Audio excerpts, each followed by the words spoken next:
The Legend of Korra aired during my high school years, and I remember seeing a lot of people in high school and on the internet talk about the show, but I never really got fully into it because, unfortunately, back in those days, when television was still prime, if you miss an episode or two, it's really hard to catch back up. As much as I really wanted to watch The Legend of Korra because of all the things that people were talking about, right? It's a sequel to the smash hit Avatar: The Last Airbender. It has a female main protagonist, but despite all of those, it's really hard to keep up with a TV schedule, so unfortunately I saw a lot of Legend of Korra in chunks and segments. But there was one scene that I had to see back in 2014, and it was the season 4 finale with Korra and Asami going on a vacation together, holding hands while they're walking into the light, and then just staring at each other in the eye as the screen fades to white. It was beautiful. And a lot of people were talking about it, about how this could be the Korra Asami pairing, and there was a LGBT representation, and we sort of started figuring that out when we learned that Nickelodeon told the creators that they did not want to see Korra and Asami kissing because we can't have that, you know? Think of the children. They can see Korra and Asami kissing Mako, but we can't have these two women kissing each other. You know, we can see the Earth Queen getting her breath sucked out of her. We can see Korra going through her PTSD, but we can't have Korra and Asami giving each other a peck on the lips because that is too gay. And think of the children. It's really bad. Fast forwarding to now, 2024. My god, can you believe it's been a decade already? There's been a lot more inclusive stuff. Shows like She-Ra and the Princesses of Power, which is very gay-coded, and if the show was ever pitched back in the early 2010s, it would never fucking make it. Alright? A show like that, it would never make it, and so it's so surprising to, surprising, but also a little disappointing and sad to see that something like the season 4 finale of The Legend of Korra can now be seen in 2024 as something that is tame and kind of lame, because that's how it fucking ended. They just held hands and they stared at each other. Not even a fucking kiss, at least like a little peck on the cheek. Come on now, Nickelodeon. Can you not have your green slimy fingers all over the show for once? I mean, a little bit too late considering that's been 10 years already, but or over 10 years in this case. Needless to say, the show left me wanting more, so I was very happy when I heard the announcements of the first issue of Turf Wars. This is the Omnibus, but, you know, back in those days, we had in issues, and those are now like $10 per issue, so they're like really expensive compared to just buying the Omnibus. But then if you look at the price of the Omnibus, it's like $25 US, which is like only a $5 discount if instead of buying like the 3 issues separate. I thought about buying it just because I wanted, you know, the different covers and all that, but I unfortunately don't have enough money anymore, but anyways, let's not talk about that part. I really enjoy these two comics, but at the same time, yo dude, Turf Wars just pisses me off. And it pisses me off because this is what, you know, the Korra Asami fans should have gone on television, right? They should have gone that on a place where a lot more people could have seen, but instead it's been delegated to a comic, which I'm still glad. Yeah, I'm glad that there was a sequel to like show more about like what was going to happen next and everything, right? It's not going to be all fine and dandy and everything. They still had a lot of trouble within this for the Turf Wars and everything. But the fact that the first issue of Turf Wars is Korra and Asami going on their vacation, and as they end their vacation, they give each other a smooch. And it's just like, again, we could have had this, but no. Nickelodeon says, nah, dog, we can keep it in the comics. Great.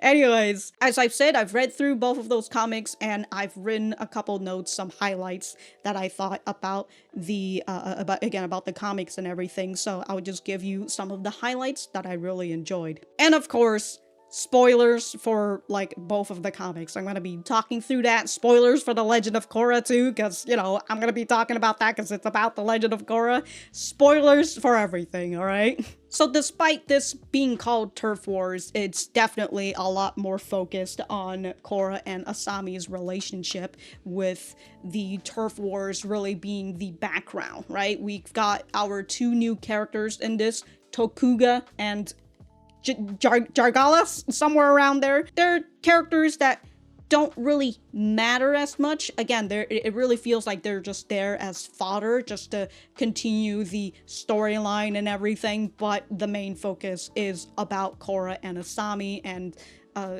basically about like queer cultures around all the other bending nations. I do enjoy the talk that Korra and Asami had with each other, with Korra talking about how she felt relieved when she met Asami because, as she says, my whole life I was always told I was too wild, too emotional, too intense, but it turned out you could just be as intense as me. And it's just like, yeah, you can definitely see how these two are very similar to each other, the way that they kind of get angry and, you know, a little hot-headed. And I do enjoy the whole thing in terms of Korra and Asami's relationship, is that Korra is indeed hot-headed and she's very combative. We've got this part where after they finish from their vacation, they have to immediately get right into work, because like there's a bunch of fucking evacuees who don't have homes and everything, because, you know, Republic City got freaking destroyed during the giant mecha wars, but technically only Kuvira had a giant mecha. But there was this part where Korra wanted Asami to go with her so she can, you know, inspire the people and whatnot, but Asami decided that she's going to stay behind with Zhu Li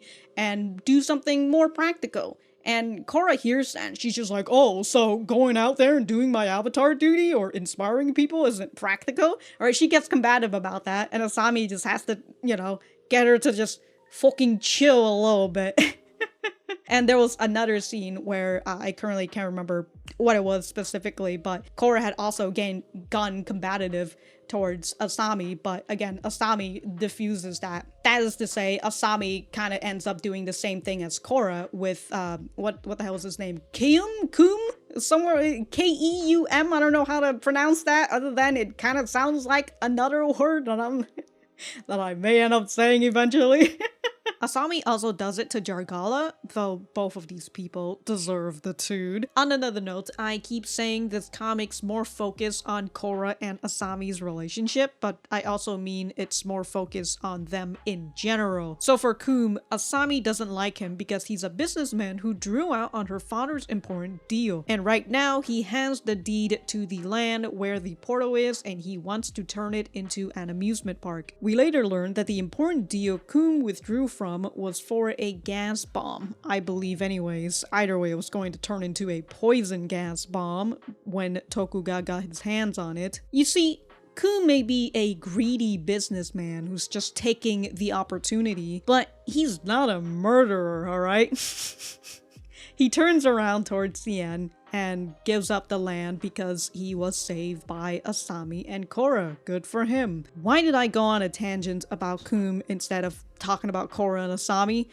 I think it's because I wanted to show how intense Asami and Korra is, the both of them, and I just got lost in the sauce at some point. But let me tell you, there are a palpable amount of kisses in Turf Wars and Ruins of the Empire. It's so good that I completely forgot to talk about them in the initial recording because I thought it was just a normal thing. You know, it's just two girls kissing. That's really nice. I really enjoy it. And yeah, I didn't really think anything else, but like I do appreciate the amount of scenes that we've got from them. I won't show you all of them, simply because I'd rather you go read the comics on your own. Like, these are all just highlights. There's a lot of things that I don't really talk about here.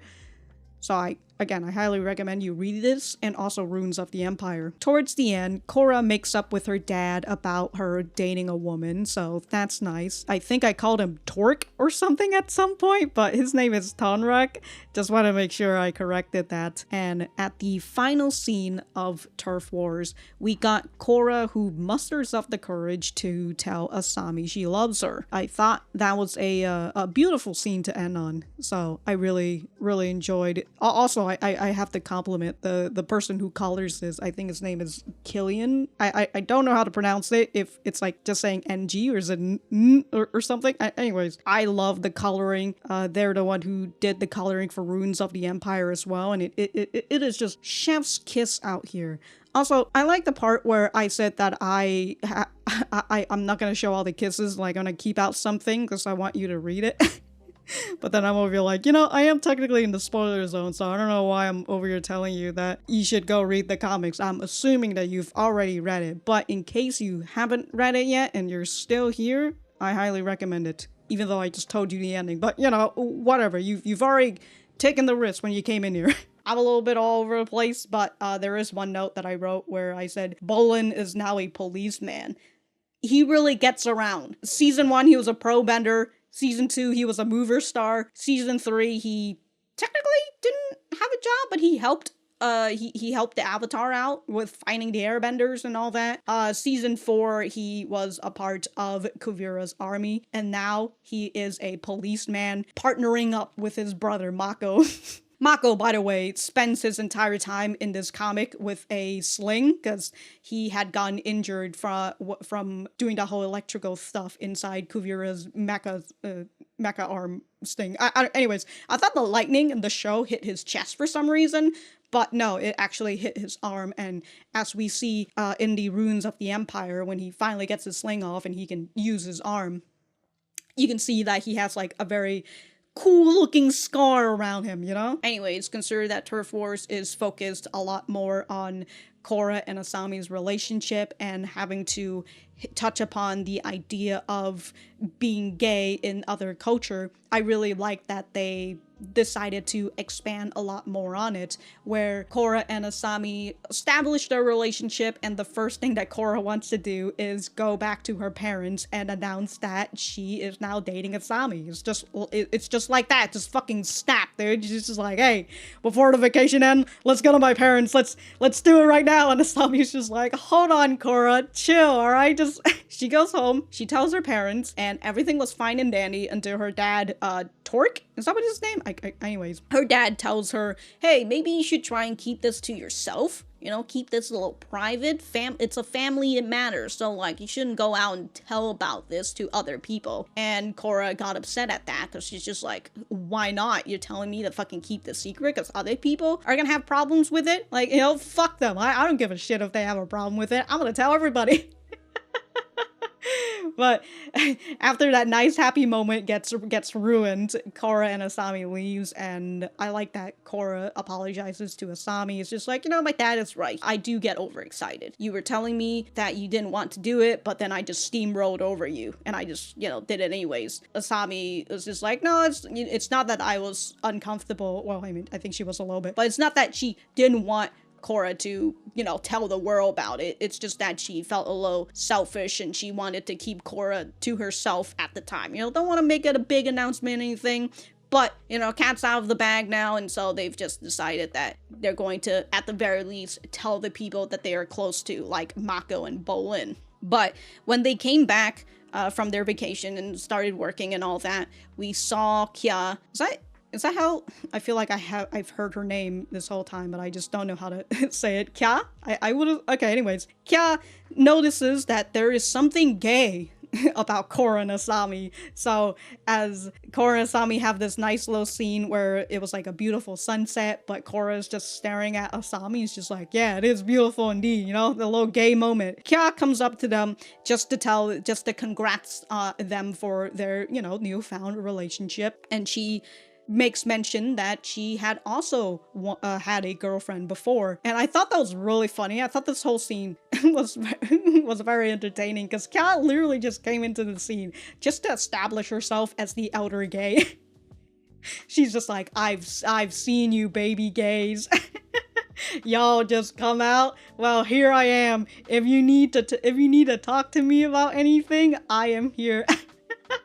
I love it. But from Kya, she does explain to us the culture and how being gay fits into it, So with the air nomads, they don't really hide their love. So any type of love, I presume they're willing to pursue. I mean, there's a lot more like really bad type of love, but you know, we're gonna pretend that like they mean like, you know, pansexuals and gays and bisexuals and all that. You know, they can be whatever they want. They can love whoever they want. The air nomads. The water tribes are much more personal, like they keep everything within themselves, which makes sense on why in the first episode of the last Airbender, when Sokka told Katara that, hey, if I had some cool magic bendy water, I would keep it to myself. And it's just kind of like, why would you say that? And so, again, with the explanation from Kya, it makes sense that this is just the way that their culture is. Then she mentions the Fire Nation, which used to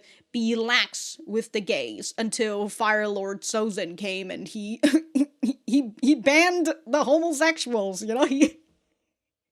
He's out here saying no more gays, alright? I just sort of like, well, shit, dude. Not only was he out here starting war, he was also homophobic. Damn you, Soze. Kya also makes mention of Kyoshi and how she was bisexual, right? She's dated women and men despite that, and probably despite her trying to fight for this change, for this equality, she was unable to move the Earth Kingdom because the Earth Kingdom is really less about change and more about stability. So they'd rather keep things the way they are, and they're very much militaristic, and it's they're hard-headed, you know, they're stubborn people, so it's really hard to get that past the Earth Empire. The Earth Kingdom, I mean. We have Tokuga, who is this young kid who's taking over all the gangs, especially after they've been dispersed, and you know, all this stuff that had happened at Republic City. And like we've got these old men gambling and talking about Tokuga, like how he came out of nowhere. Maybe he's running away from something, but all they know is that he came in here, he murked the other leaders, and then he became the leader, right? He's like the leader of the Triple Threats Triad and all that, and he's in this war, this turf war with the Creeping Crystal, who is led by Jargala?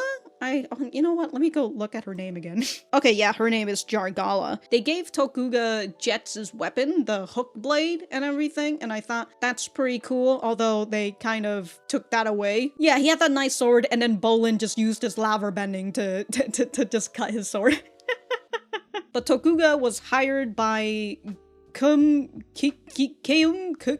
and anyways, he was hired by that man to harass the Airbenders, but because he was attacking stuff near the spirit portal, the spirits were just like, yo dog, this fucking sucks. I'm gonna take things into my own hands. You know what? Speaking of the spirits, they did come out right after Korra and Asami comes back from their vacation. They see, you know, coming out there again. You know, the spirits came out, and Korra made a pretty good saying where she's just like, yo, you guys didn't want to help me before, why are you guys suddenly helping now? And the spirits is like, well, it's because it involved us. You opened up a fucking portal in the middle of a metropolis, so like, what the fuck do you want us to do? And I'm just kind of like, well, this wouldn't have happened if you know, lend them some help or something. You know, y'all were over here like, oh, we're not gonna help the humans. Y'all out here always trying to kill each other and now you're trying to bring us in.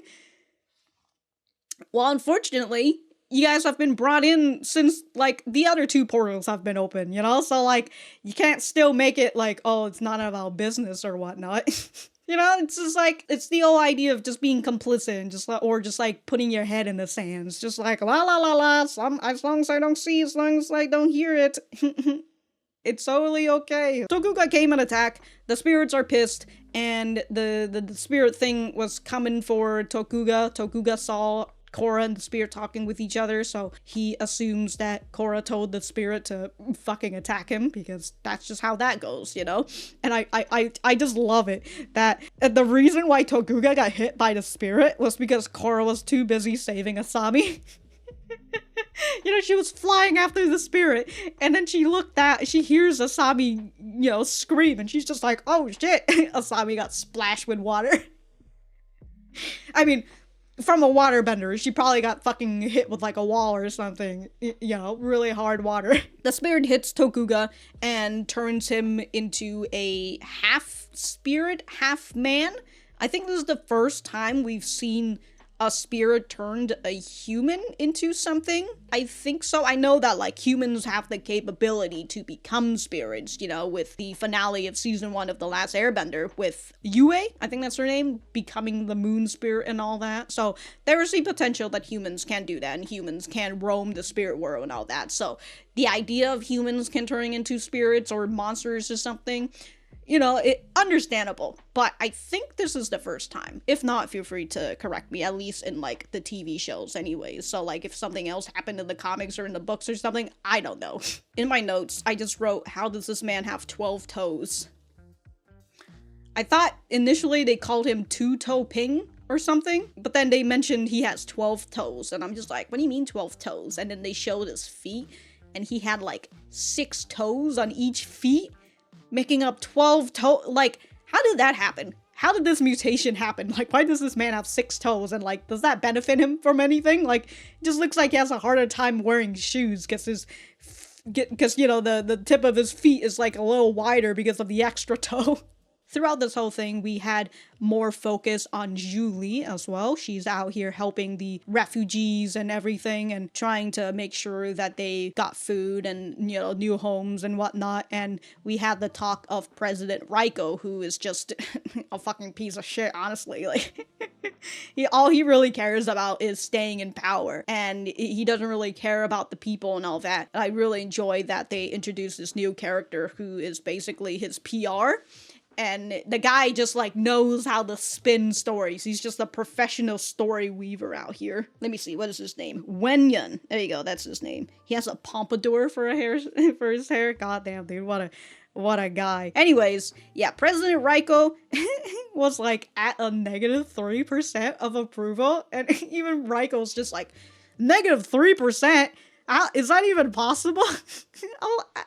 I don't know, how is that even possible? Like, damn, they're the worst fucking rating. But President Raiko, he's getting fucking bombarded right now because he surrendered to Kuvira immediately. He just gave he gave Republic City up to her, and the person who saved Republic City was Korra. And again, the only time he ever does something is if it's to his benefit. So he was willing to help with the put money in the housing project and all that because he could put that as his name and get the credit for it. But the crew had decided that Raiko has to go, and especially if there's an election period for a new mayor, they might as well get someone who is much more cooperative with the Avatar and it actually gives a shit about the damn Republic City. So who did they sign up for? Zhu Li, because she's already had a good reputation with all these refugees, so of course she would win the votes, and she did win towards the end of all this, right? She won by like 68%, somewhere around the 60%. Good for Zhu Li, honestly.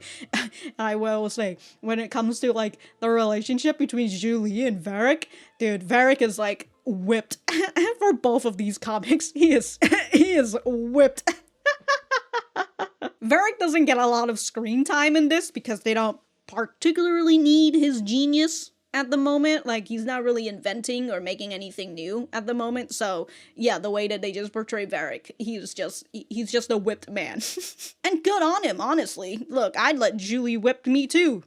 You didn't hear that, alright? At some point, President Raiko commanded General Iroh to wall off the portal and send the military people there and, you know, just piss off the spirits even more.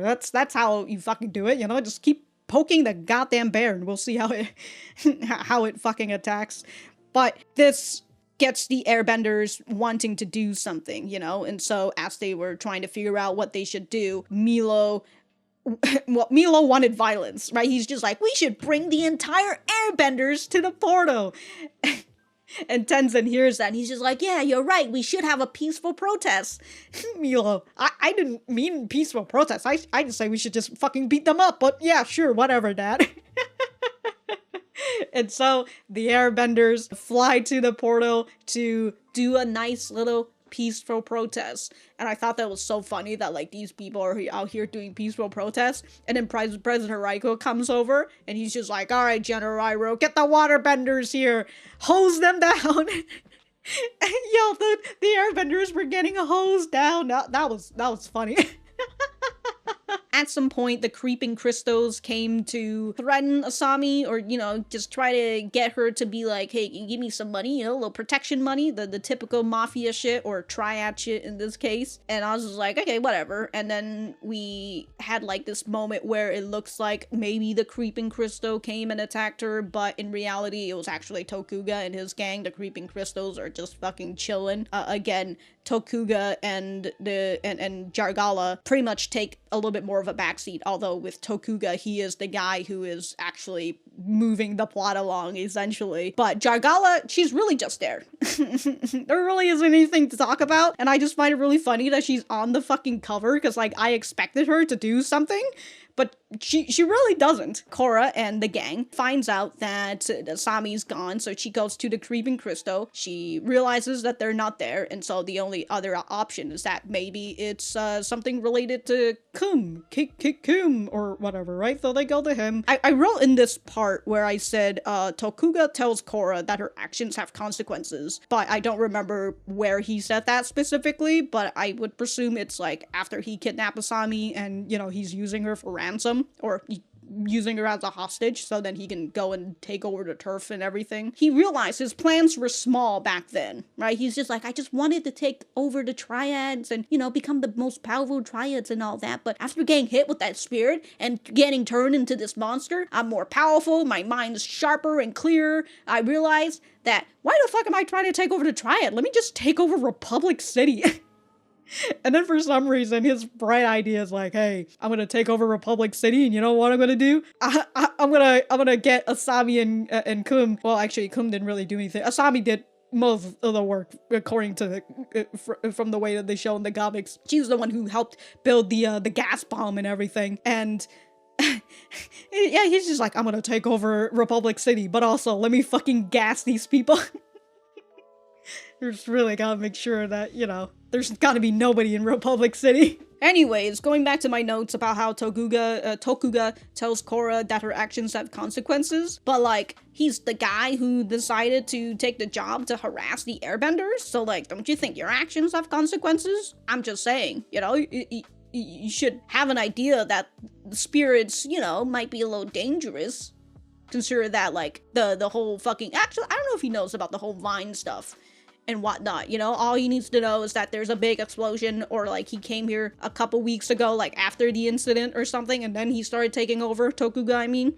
So maybe he wouldn't really know about that, but like, again, like, he's the one who fucking got himself into this situation, so like, don't fucking blame it on Korra, alright? Even though Korra definitely chose her girlfriend over you, so like, you know, don't be upset.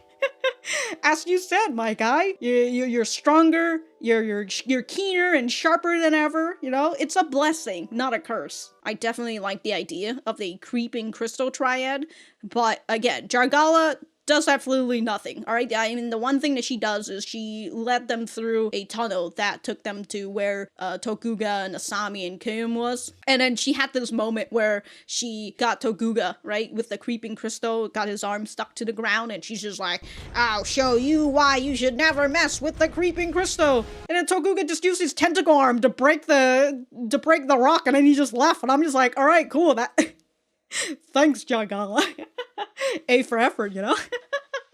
So all of the finale stuff happens, and with the bomb kind of being spread out, Korra and Asami decided to take the air blimp into the spirit world, because they figured that if Tokuga isn't affected by it, because he's like part spirit now, maybe the spirits aren't going to be affected by the poison. So they're just like, we're taking the risk, we're bringing the poison into the spirit world. And good thing the spirits aren't affected by it, because, like, that'd be really fucking shitty if you just took a gas bomb and brought it somewhere else filled with people. But the spirits are still angry, and they eventually give up, because Keum is just over here like, yo, dog, I was just, you know, trying to make the best out of a situation. Yeah, I'm sorry, I'm gonna help the Avatar from now on. And so the spirits are like, alright, fine, we'll give you another chance. Wait. Thanks, dog. Cool stuff. Let's see, for the notes, Bolin quits his job. That's, really, the notes say, Bolin became a police officer, and then he quits his job. Dude, like, this man, he has been everything. His resume, pretty fucking wild, that's for sure, when he gives his resume to people when he's going to jobs. But I think I said Zhu Li becomes the president, Tokuga is on the run, and Raiko's president no more, but those are just kind of like plot lines for other things, if, you know, they ever feel like continuing this. But Runes of the Empire came out in 2002, so 2022, I mean. So, like, I'm not really sure if they have any other idea for The Legend of Korra. I would like more continuation of the Legend of Korra. That would be nice, but it's whatever for now, you know? So, we also have this moment where Mako gives Korra his blessing, and man, bless his heart, dude. His poor, poor heart. He fumbled the bag with both of these girls. But I do like the part where he's just like, yeah, I think you and Korra and Asami are really good for each other, and like, I know I can say that because I've dated both of you. I'm just like, great, good shit, Mako, good shit. Yeah, he was a little confused, you know, when he first heard that Korra and Asami are dating. I mean, it was really like a fucking splash in the face, because how they found out was just Korra and Asami kissing each other in front of everyone. The last thing on my notes is that this omnibus doesn't have a chapter page, or yeah, I don't know about a chapter. I don't think it's called a chapter page, but you know, like the one page with all like the chapters. So like, I was hoping that they would have that to show me which issue was which, but because they didn't have that, everything felt very seamless. And like, I didn't know when issue 1 ended and where issue 2 started, because like it all just blended in together, and I really enjoy that. Although I kind of feel like I might notice where the cut is, because like we have like a really hard transition to like the next scene. But again, I really feel like this whole entire omnibus very seamless with one another, and I didn't even know that that I was starring on like a different issue. I was just reading one long story, and I would presume that's what it was. But yeah, that's my thoughts on Turf Wars. My god, I ranted a bit longer than I expected, so I guess I will talk about Runes of the Empire in another video, because goodness gracious, dude, I have a lot of things to say about Runes of the Empire, but I will leave it at this, alright? I enjoyed Turf Wars. I really like that they've expanded more on the Korra and Asami relationship. I didn't mind that like the villains and like the story overall kind of took like a backseat, because we definitely needed more of the Korra and Asami development. So I like Turf Wars, but man, when I read Runes of the Empire, holy shit, dude, I love this. I love this way more than Turf Wars. It's fucking great. You get a little bit of the Kuvira backstory that the creator's been wanting, and overall, I just really like, I just really like Kuvira, alright? Kuvira just triumphs over everything, and again, I just really like her character, and I would love to see more of her, but that's going to have to left for another video, because you're way too long. If I have anything else to say, I will write it in the description down below. Thank you guys for sticking around, and I will see you guys in the next video when I'm talking about Runes of the Empire.